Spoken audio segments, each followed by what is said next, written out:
గారు అండ్ ఇప్పుడు ఎస్కేఎన్ గారిని అగదా ఏంటి అనేది రివీల్ చేయవలసిందిగా రిక్వెస్ట్ చేస్తున్నాము. Thank you.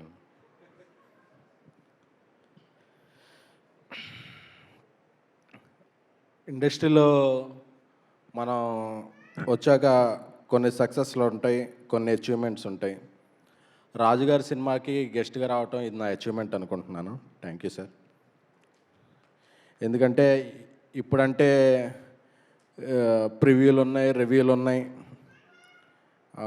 మేము కాలేజీలో చదువుకునే రోజుల్లో పోస్టర్ మీద పేరు చూసి గుండె మీద చేసుకుని ఆ సినిమాకి వెళ్ళిపోయి టికెట్ తెంపే రోజుల్లో అతి కొద్దిమంది గస్టీ ప్రొడ్యూసర్లో రాజుగారు ఒకళ్ళు, అలాగే శ్యాంప్రసాద్ రెడ్డి గారు కూడా. సార్, నాకు ఇండస్ట్రీకి ప్రొడ్యూసర్ అవ్వాలని థాట్ ఉండేది కాదు. బట్ ఎప్పటికైనా నేను టైం బాగుండి ప్రొడ్యూసర్ అయితే మాత్రం ఒక ఎంఎస్ రాజు గారిలాగా, ఒక శ్యాంప్రసాద్ రెడ్డి గారిలాగా సినిమాలు తీయాలనుకున్నాను. ఎందుకంటే ఒక స్టార్స్ లేకపోయినా కంటెంట్ని స్టార్గా నమ్మి తీసిన నిర్మాతలు మీరు సార్.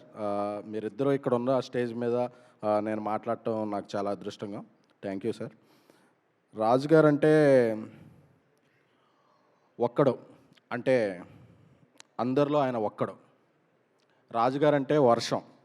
రాజుగారి పేరు చెప్తే కలెక్షన్ల వర్షం. రాజుగారికి తెలిసిన ఆట చాలామందికి తెలియదు. అలాంటి రాజుగారు డైరెక్టర్గా వస్తామంటే సక్సెస్ కొడతామంటే మేము వద్దంటామా సార్? ఒక ప్రొడ్యూసర్గానే కాకుండా ఒక డైరెక్టర్గా అయ్యి కూడా అదేదో వేరే సినిమా కాకుండా ఓ ట్రెండీ సినిమా, డర్టీ అట్లాంటి సినిమా కూడా తీయగలరంటే మీకు ఇందులో అన్నీ తెలుసు. అందుకే మీరు ఎప్పుడు ప్రేక్షకుల హృదయంలో లాకప్లో ఉండిపోయారు సార్. మీరు పోలీసు లాకప్ చేశారేమో కానీ మీరు మా గుండె లాకప్లో అలా ఉండిపోయారు. ఎందుకంటే ఎవ్వరూ తెలియని వ్యక్తులతో, అసలు స్టార్స్ ఎవరో లేకుండా ఆ రోజుల్లో 90స్లో 4 కోట్లు అంటే ఇప్పుడు ఒక 100 కోట్లు అనుకోవచ్చు. ఆయన ఒక సినిమా తీస్తే దేవి, ఆ సినిమా తీస్తే ఆ సినిమా టిక్కెట్లు దొరకడానికి ఒక 10-20 రోజులు పట్టేది. అంటే అప్పట్లో ఎంఎస్ రాజు గారి సినిమాలకి టిక్కెట్ దొరకాలంటే రికమెండేషన్ ఉండాల్సి వచ్చేది. ఎందుకంటే అప్పట్లో ఈ యాప్స్ ఏం లేవు. మనకు తెలిసిన థియేటర్ మేనేజర్ ఉంటే పట్టుకోవడమే. సో అలాంటి ఇన్స్పైరింగ్ సినిమాలు రాజుగారి సినిమా నేను ఎప్పుడన్నా అనుకునేవాడిని. అప్పట్లో డిస్ట్రిబ్యూషన్ చేసేవాళ్ళం. ప్రతి సంక్రాంతికి వచ్చి హిట్ కొట్టేవాళ్ళు. ఈ సినిమా వెస్ట్ గోదావరి డిస్ట్రిబ్యూషన్ ఎప్పటికైనా పట్టుకుంటే మన లైఫ్ సెట్ అయిపోద్ది అనిపించేది నాకు. కానీ అప్పుడెప్పుడే దొరకలేదు నాకు. కాకపోతే ప్రతి సంక్రాంతికి ఏంటంటే ఆయన ఏ హీరోతో వస్తారో తెలియదు కానీ ఆయన సినిమాకి ప్రొడ్యూసర్ అన్న దీనికి నాకు తెలిసి సూపర్ హిట్ మ్యాగజైన్ మీద ఎప్పుడూ హీరోలు ఫోటోలు వేసేవాళ్ళు. ఒకసారి మ్యాగజైన్ కవర్ మీద ఆయన ఫోటో వేశారు. అంటే ఆయన అంత క్రెడిబిలిటీ రాజుగారిది. సో అలాంటి రాజుగారి దగ్గర నుంచి ఒక ప్రోడక్ట్ వస్తుందంటే అది ఒక నార్మల్ ప్రోడక్ట్ అయి ఉండదు. అది టీజర్ చూసినప్పుడు, ట్రైలర్ చూసినప్పుడు, ఒక 14 మినిట్స్ మేకింగ్ చూసినప్పుడు చాలాగా ఆకట్టుకుంది. ఎందుకంటే నాకు పర్సనల్గా హారర్ సినిమాలు అంటే చాలా ఇష్టం. ఇది హారర్ సినిమాతో పాటు ఏదో మిక్స్ అయ్యి చాలా ఉంది. ఎప్పుడెప్పుడు ఆగస్టు 14th వచ్చేస్తుందా అని ఈరోజు ఫంక్షన్కి రావాలన్నప్పుడు సార్ 2 రోజుల ముందే చూడొచ్చా సినిమా నేను అని అడిగాను. అంటే నాకు ఈ సినిమా మీద అంత ఎగ్జైట్మెంట్ ఉంది. అంటే ఇండస్ట్రీ కూడా బాగుంది. ఇప్పుడు ప్రతి 2 వారాలకి ఒక మంచి హిట్ వస్తుంది. ప్రతి వారం 2 హిట్లు వస్తున్నాయి. ఇండస్ట్రీకి థియేటర్గా ఆడియన్స్ రావట్లేదేమో అనుకుంటున్నారు. ఏం లేదు, మంచి కంటెంట్ ఇస్తే ఆడియన్స్ ఎంత బాగా ఆదరిస్తారో ఈ 2-3 నెలల నుంచి ఇంకా ప్రూవ్ అయింది. ఇక్కడ అలాగే భానుచంద్ర గారు ఉన్నారు, లెజెండరీ పర్సన్. ఆయన సినిమాలు చూస్తూ పెరిగాం. సిజ్జు గారు నా ట్యాక్సీ వాళ్ళలో మంచి పాత్ర చేశారు. Thank you sir. అలాగే నా కామాక్షి గారు ఒక టీవీ ఉంటుంది ఆవిడలో, ఇంట్లో టీవీ కదండి. నాకు మిమ్మల్ని చూస్తుంటే దేవి సినిమా చూస్తున్నప్పుడు ప్రేమ గారిని చూస్తున్నట్టు, అరుంధతి సినిమా చూస్తున్నప్పుడు అనుష్క గారిని చూస్తున్నట్టు అనిపించిందండి. మీకు అంత సక్సెస్ రావాలని నాకు మీ డెడికేషన్ తెలుసు. ఎందుకంటే లీడ్ క్యారెక్టర్లుగా చేస్తున్నప్పుడు ఒక 10 minutes క్యారెక్టరో ఒక 5 minutes క్యారెక్టరో అడిగితే ఎవరో చేయరు.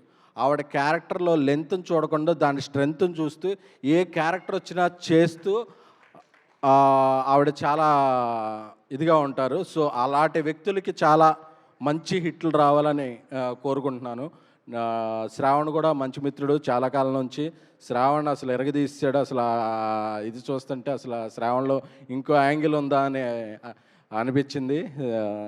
Thank you, congratulations Shravan. అలాగే ఉల్కా గుప్తా గారికి, అందరికీ, ఇతర నటీనటులకి, కొత్త ప్రొడ్యూసర్లో మీ ఫస్ట్ సినిమాలోతోనే విషాదాక్షి గారు ఈ బ్యానర్లో ఇంత పెద్ద అజయ్ గారు ప్రజెంటర్, ఇంత బడ్జెట్తో ఇంత పెట్టాలంటే చాలా గట్స్ ఉండాలి. అలాంటి గట్స్ ఉన్న ప్రొడ్యూసర్స్ ఇండస్ట్రీకి అవసరం. సో రాజుగారు ఈ 14కి ఒక మ్యాజిక్ చేస్తున్నారని నేను నమ్ముతున్నాను. రాజుగారు వీలుంటే 13వ తారీఖు రాత్రి ప్రివ్యూలు వేసేస్తే మేము అందరం వచ్చి థియేటర్లో చూసి ఆ ఎక్స్పీరియన్స్ని, ఫస్ట్ హ్యాండ్ ఎక్స్పీరియన్స్ని ఏదో. ఈ అగద అనేది రాజుగారి అప్పట్లో ఆయన జనవరి 15 కొట్టేవాళ్ళు హిట్లు, ఇప్పుడు ఆగస్టు 15 కొడుతున్నారని నమ్ముతున్నాను నేను. పండుగ ఏదైనా సరే బాహుబలిలో నా డైలాగే నాకు ఎప్పుడు గుర్తొస్తుంది, వీడు ఎక్కడున్నా రాజేరా అని. ఆయన నిర్మాతగా అయినా రాజే, దర్శకుడిగా అయినా రాజే, మేకర్ అంటే మీరు sir. Thank you for inviting. Wishing you all the best.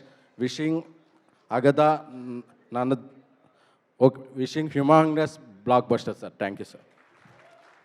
Suma garu, మీరు ఇందాక అన్నీ అన్నారు కదా, మాకు టైం ఇస్తే మీ ఆటోగ్రాఫ్ కూడా ఏదైనా తీయాలని ఉందండి.